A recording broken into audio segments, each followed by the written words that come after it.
Our next case is an unranked Shadow Fiend marked for feeding. We are in a turbo game.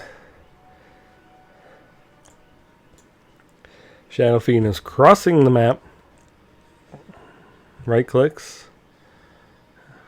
Now he's got a Wraith King chasing him and an Enchantress chasing him. He gets stunned up. He's going to die. First blood. Thanks and have fun. Cool, so we have a Shadow Fiend anti-mage safe lane.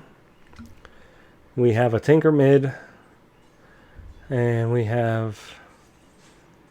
I guess Shadow Fiend's playing 5. Although he's fighting for farm. Okay, he's going to die again. Wraith King should die if anti-mage keeps clicking on him. I mean, trading a 5 for a 3 isn't bad, especially if your carry gets the kill. I mean, this isn't good play for a 5 position Shadow Fiend, but we all learn. Okay. So Shadow Fiend's dead again. And he's not really feeding. He's just playing aggressive. Really, he's kind of playing like a mid Shadow Fiend. But he's doing it in the safe lane against 2 enemies. Now see, anti-mage doesn't need to be out jungling, because he knows the Shadow Fiend's kind of just going to keep dying. Like here, he's going to get stunned by the Wraith King again, probably. Nope, he's just going to... Yep, there. Stunned by the Wraith King, die.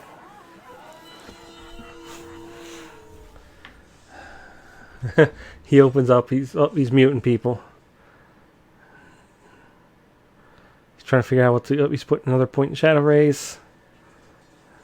You know, on a support Shadow Fiend, Presence of the Dark Lord might not be bad early.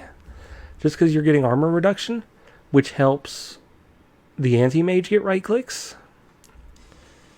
Now we know he's not playing an actual support Shadow Fiend.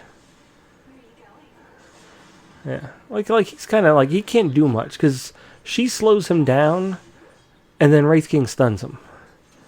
And then she can hit him for massive nuke damage from a distance because she's got 3 points in impetus.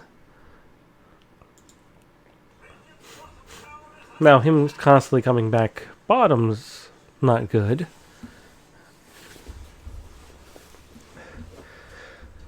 And at this point, I even kind of understand the anti-mage having to abandon the lane because he's way scared of these two who are now super farmed. If the Shadow Fiend was playing less aggressively, it wouldn't be bad. Like, move, start running. And then he tries to man fight. Like, at that point, there's not much he could do, right? But if he ran back even just a little way, the tower would be hitting Wraith King.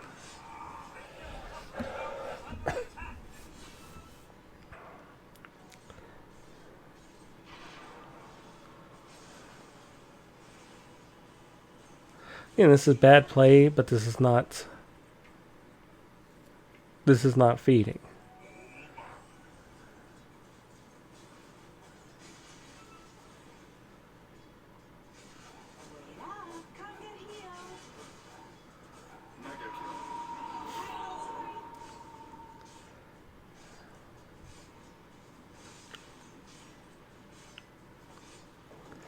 And he's... Although if you're mid, you usually max Necromastery first, right?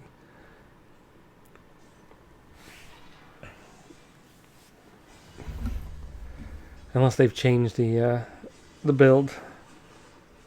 I'm saying, so he's not building a mid Shadow Fiend. I think he was building against an Enchantress. But I still think, especially a pre-6 Enchantress, and while him and Anti-Mage were fighting in lane, Presence of the Dark Lord might not have been a bad idea. Yeah, like, I mean, once he got rid of the Anti-Mage started jungling. He went full on, I'm carry Shadow Fiend. Nobody plays carry Shadow Fiend. There's reasons for that. He's bad. But he was at least trying there. And also, nobody reported him after this. He gets 2 reports, here and here. He dies a whole lot, but, it's 2-on-1, and He keeps getting slowed and stunned, so that's not really his fault. The fault is whoever actually... the fault is probably whoever picked last, because I'm going to guess like Tinker did. After Shadow Fiend's like, okay, I'll go mid. Any mage, he can go bottom. Oh, Yellow, you can pick offlaner. Nope. I'm a Tinker. Could have been Shadow Fiend picking last too. Or could have been him picking and typing in chat. Me carry. Who knows? Either way, he wasn't doing anything like...